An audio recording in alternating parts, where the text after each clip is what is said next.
Mandvi police સ્ટેશનના તડકેશ્વર ગામે 19 તારીખે બનાવ બનેલો, જેની અંદર જે પાણી પુરવઠા બોર્ડની 9 લાખ લીટરની ક્ષમતા ધરાવતી ટાંકી જે હતી, નવનિર્મિત ટાંકી હતી અને એનું ઓપનિંગ થયા પહેલાં એ ટાંકી ટેસ્ટિંગ દરમિયાન જ તૂટી પડેલી. આ બાબતને ગંભીરતાથી લઈ જે ગુજરાત પાણી પુરવઠા બોર્ડ છે એમના અધિક્ષક ઇજનેરે ગઈકાલે રાત્રે માંડવી પોલીસ સ્ટેશન ખાતે ફરિયાદ નોંધાવેલ છે અને અધિક્ષક ઇજનેરની જે ફરિયાદ છે એ ફરિયાદના કન્ટેન્ટ મુજબ ભારતીય ન્યાય સંહિતાની કલમ 316(5), 318(4), 125(a) અને 54 આ કલમો મુજબ ગંભીર ગુનો નોંધાયેલો છે અને આ ગુનાની ગંભીરતાને ધ્યાને રાખી અને તાત્કાલિક અમે અલગ અલગ ટીમો બનાવી અને આ ગુનાની અંદર જે અલગ અલગ આરોપીઓ છે એ તમામને પકડવા માટે ટીમો સક્રિય કરેલી. જે ફરિયાદ છે એ ફરિયાદની હકીકત મુજબ જે ટેન્ડર જે કંપનીને લાગેલું હતું, જે કંપની ટેન્ડરમાં પસંદગી થયેલી, એ કંપની જે છે એ Jayanti super contractors private limited Mehsana અને એની સાથે જોઈન્ટ વેન્ચર તરીકે બાબુલાલ અંબાલાલ પેઢી જે છે આ બંનેને જોઈન્ટ વેન્ચર તરીકે ટેન્ડર મળેલું અને ટેન્ડરની જે શરતો હોય, બોલીઓ હોય અને એના જે ટેકનિકલ સ્પેસિફિકેશન હોય એ મુજબ જે તે કંપનીએ કામ કરવાનું હોય છે, જે મુજબ કામ થયેલ નથી.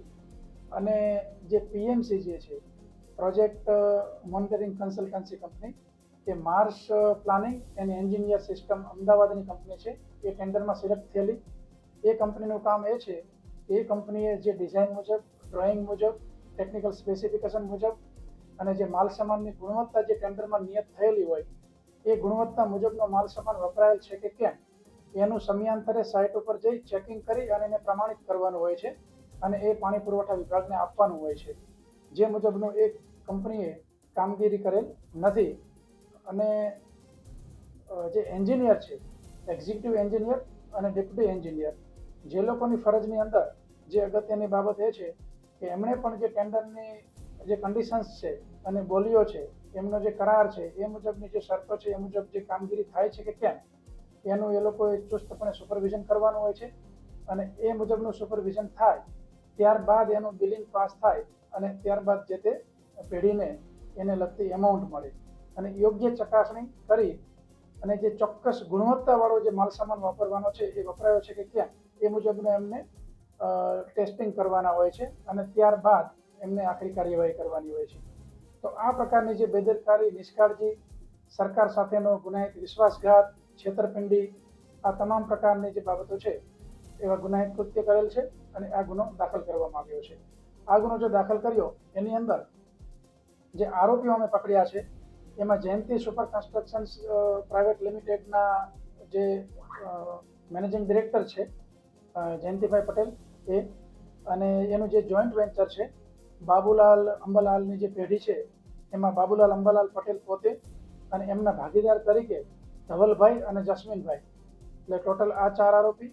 એ સિવાય જે પીએમસી કન્સલ્ટન્સી કંપની છે માર્સ, એ માર્સના જે પ્રોજેક્ટ મેનેજર છે અને મેઇન એના માલિક છે બાબુભાઈ અને એમના સાઇટ એન્જિનિયર તરીકે જેણે ફરજ બજાવવાની હતી એ જીગરભાઈ પ્રજાપતિ, કે જેણે દરરોજ સાઇટ ઉપર હાજર રહી અને જે કામગીરીનું સર્વે કરી અને એની યોગ્યતા જે છે, ગુણવત્તા જે છે ચકાસણી કરવાની હતી એ જીગરભાઈ પ્રજાપતિ.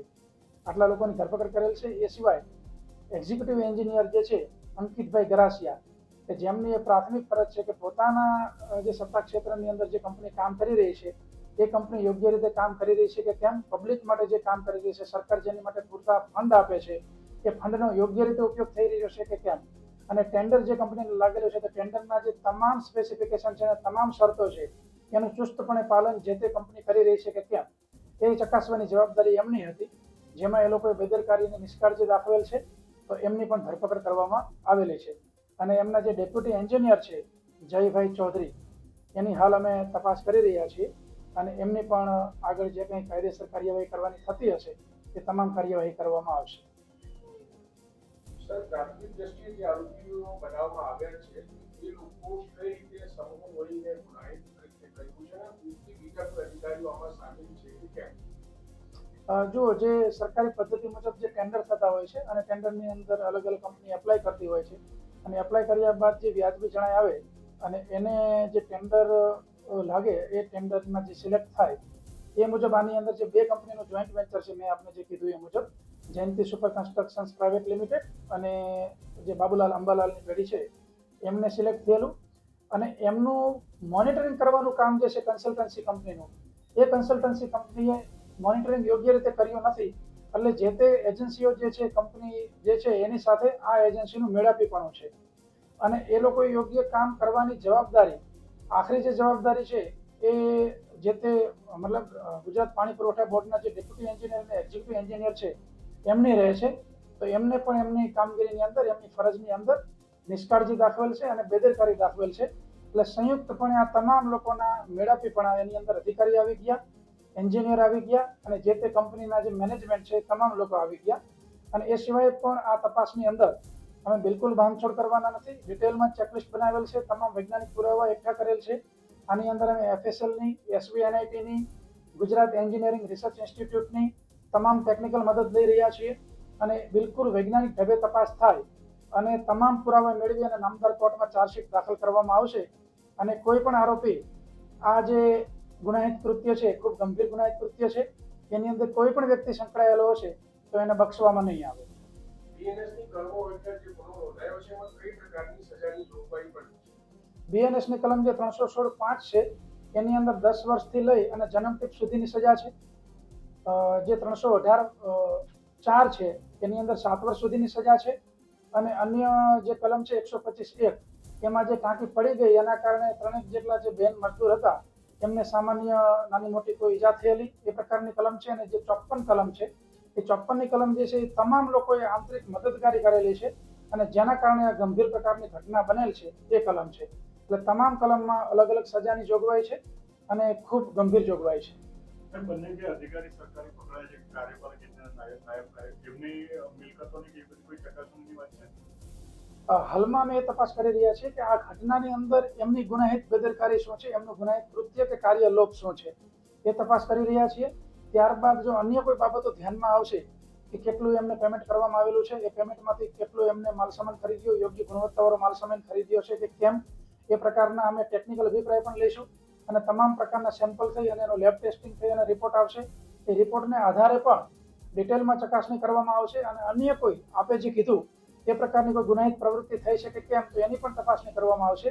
અને એ જગ્યાએ જો કોઈ પણ પ્રકારનું બાબત સત્યતા જણાશે અને કોઈ એવી બાબત જણાશે કે જે શંકાસ્પદ છે તો એમાં ડિટેલમાં જઈ અને કન્સર્ન ડિપાર્ટમેન્ટ છે એને પણ આ બાબતની અમે જાણ કરીશું.